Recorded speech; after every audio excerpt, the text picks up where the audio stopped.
Mahmud Sami Ramazanoğlu Kuddise Sirruh Musahabe 4. Tesettür. Ey Nebi-i Zişan! Sen zevcelerine ve kerimelerine ve sair müminlerin zevcelerine de ki, onlar bürgülerini üzerlerine bürünsünler, zira onların bürgülerini üzerlerine bürünmeleri, onların bilinip de eza olunmamalarına ziyade yakındır.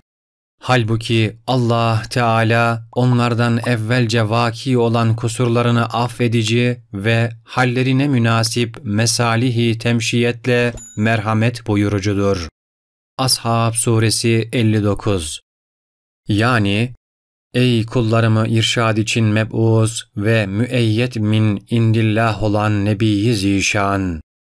Evvela kendi ezvacı mutahharatına ve kerimelerine ve saniyen sair müminlerin haremlerine nasihat tarikeyle de ki onlar bürgülerini üzerlerine bürünsünler.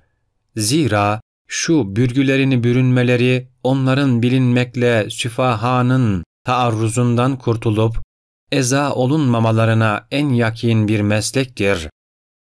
Halbuki Allah Teala bu ayetin nüzulünden evvel bürgüsüz gezmelerinden dolayı vaki olan kusurlarını setreder ve hallerine münasip ahkâm-ı inzal ile merhamet buyurur. Şu halde tesettürün meşruiyetindeki hikmet, fitne kapısını kapamak, nesebi zayi etmekten muhafaza etmek, zevceyi zevcine rapt ile başkasının taarruzundan kurtarmak, aile teşkilatına intizam vermek, evladın terbiyesine ve dünyanın imarına erkek dışarıdan, kadın içeriden çalışmaktır. Hak Teâlâ Hazretleri bu ayeti celile ile afife olan kadınların setr sebebiyle süfehanın sui zannından ve taarruzlarından mahfuz kılmakla kalplerinin rahat olacağını beyan buyurmuştur.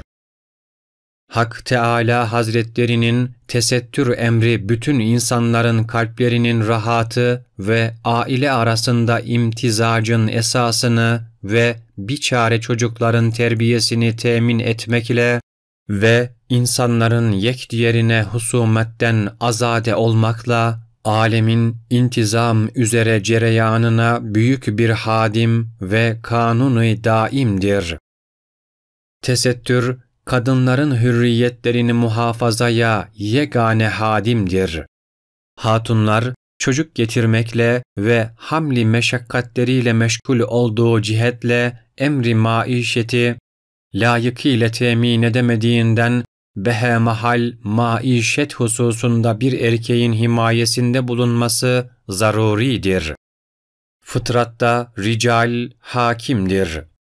Zevc, zevcesinin nafakasını ve kisvesini ve süknasını temin etmekle mükellef olduğu gibi, esbabı maişet yüzünden her türlü mezahime göğüs germek, gece ve gündüz onların rahatını düşünmek, onların himaye ve muhafazalarını derühte etmek gibi sayılmaz ve tükenmez meşakkatlerle mükelleftir. İslamiyette kadının mükellef olduğu şey, yalnız zevcinin muhabbetini ihlal etmekle kalbini tatmin etmektir. O, cennetlerde gözlerini zevçlerine hasretmiş, asla başka bir kimseyi nazarından geçirmez kadınlar vardır ki, onları zevçlerinden evvel insuciğinden hiçbir kimse mes etmemiştir. Hal böyle olunca, Rabbinizin nimetlerinden hangisini tekzip edersiniz? Rahman Suresi 56-57.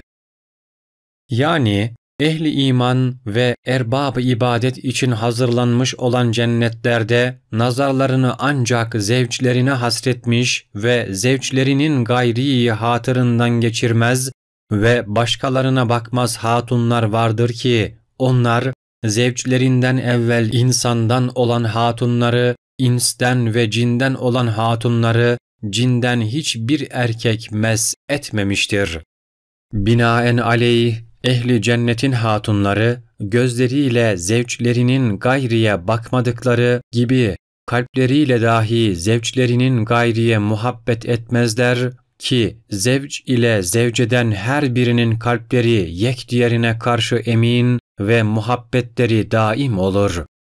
Şu halde Rabbinizin nimetlerinden hangisini tekzibe cüret edersiniz?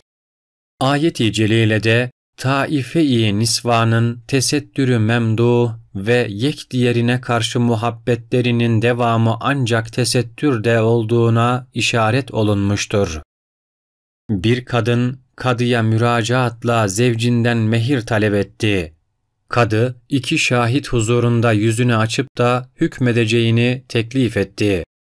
Zevci, kocası buna hacet yoktur. Bu zevceme mehir vermeyi borcum olarak vaat ediyorum diyerek zevcesinin yüzünün açılmasına razı olmadı. Bunun üzerine zevcesi, karısı da hakim ve 2 şahit huzurunda yüzünün açılmasına razı olmadığından ve kendisi de memnun olduğundan dedi ki, şahit olun, ben de kocamda, zevcimde olan mehir hakkımdan vazgeçip onu ibra eyledim. Ruhul Beyan 279